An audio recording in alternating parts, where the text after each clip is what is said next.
Today, we're diving into the fascinating world of glycolipids. Now, these are absolutely essential molecules, especially in our nervous system. But here's the thing. Their metabolism is this incredibly high-stakes balancing act. And when that balance is lost, well, the results can be truly devastating. So let's get right into it. I want you to picture your body as this fantastically complex machine with literally trillions of tiny moving parts. Now, what do you think happens when just one of those microscopic gears breaks down? It seems so small, so insignificant, right? But a single faulty enzyme, one broken gear, can bring the entire system to a grinding, catastrophic halt. And the consequences are just heartbreaking. A single tiny genetic mistake can unleash diseases like Tay-Sachs, leading to relentless nerve degeneration, blindness, and that classic telltale cherry red spot in the eye. You can see the stakes are unbelievably high, which is exactly why understanding this whole process is so critical. Okay, so to really get a handle on what's going wrong, we first have to meet the molecules at the very center of this mystery, the glycolipids themselves. So what in the world is a glycolipid? Well, think of it as a hybrid molecule. It's got two parts. First, there's a lipid tail, which comes from a backbone called ceramide. This part anchors it right into our cell membranes. Then, sticking out from the cell surface is a carbohydrate head. This part acts like a tiny antenna, and it's absolutely crucial for our cells to talk to each other. This dual nature is the whole secret to their function, especially in the brain. Now, what's so cool here is how these glycolipids are built up in layers of complexity. It's kind of like building with Legos. We start with the simplest ones, the Cerebrosides. They've got just one sugar. You add a sulfate group, boom, you get sulfatides. Tack on a few more sugars, and you've got Globosides. And finally, you get the most complex of all, the Gangliosides, which have this special acidic sugar.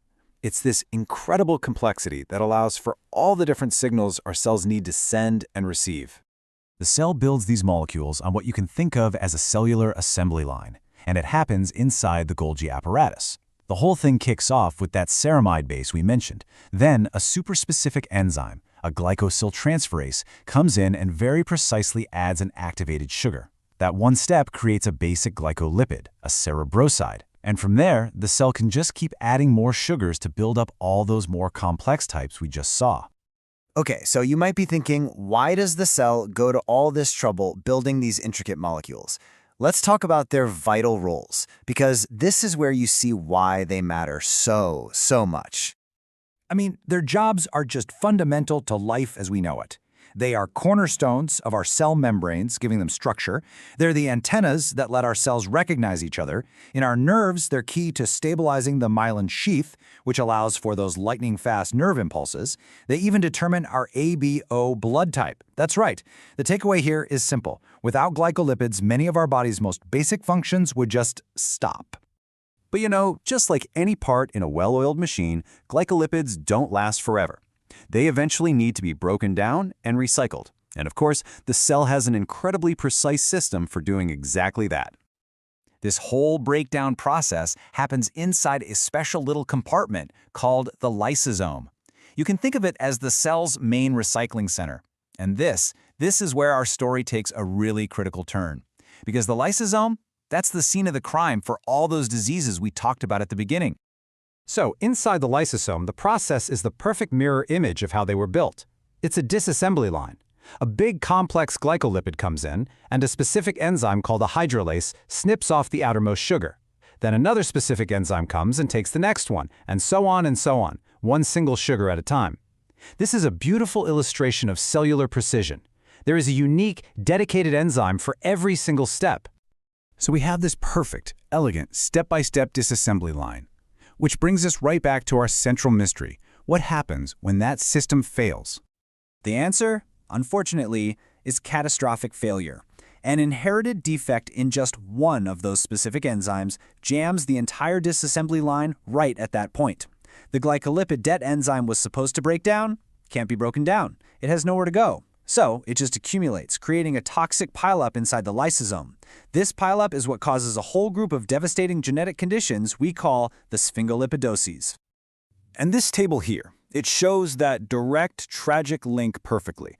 Look at Tay-Sachs, a deficiency in one enzyme, hexosaminidase A, leads to a toxic buildup of one substance, GM2 ganglioside, which causes severe neurodegeneration. Or look at Gaucher's disease. A different missing enzyme leads to a different accumulated substance, and that results in massively enlarged organs. It's a heartbreakingly clear cause and effect. Let's just compare two of these to really drive this point home. In Gaucher's disease, the broken gear is an enzyme that's supposed to handle a glucose-based lipid. It fails, and you get toxic buildup in organs. But in Krabbe's disease, a different enzyme, one that handles a galactose-based lipid, is the problem. The result? A totally different toxic buildup that causes catastrophic loss of myelin around the nerves. You see? Two different broken gears, two different toxic buildups, and two completely different devastating diseases. The specificity is everything. But in the face of all this, there is absolutely hope. Modern medicine is fighting back. Newborn screening can catch these disorders early, which is a huge deal.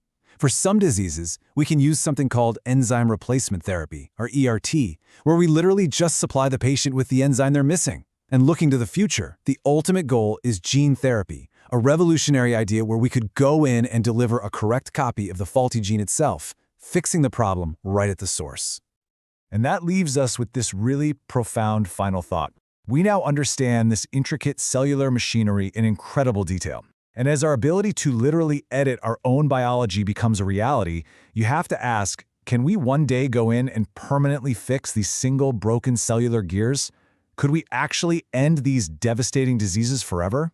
It's a question that is quickly and excitingly moving from the world of science fiction into the world of scientific fact.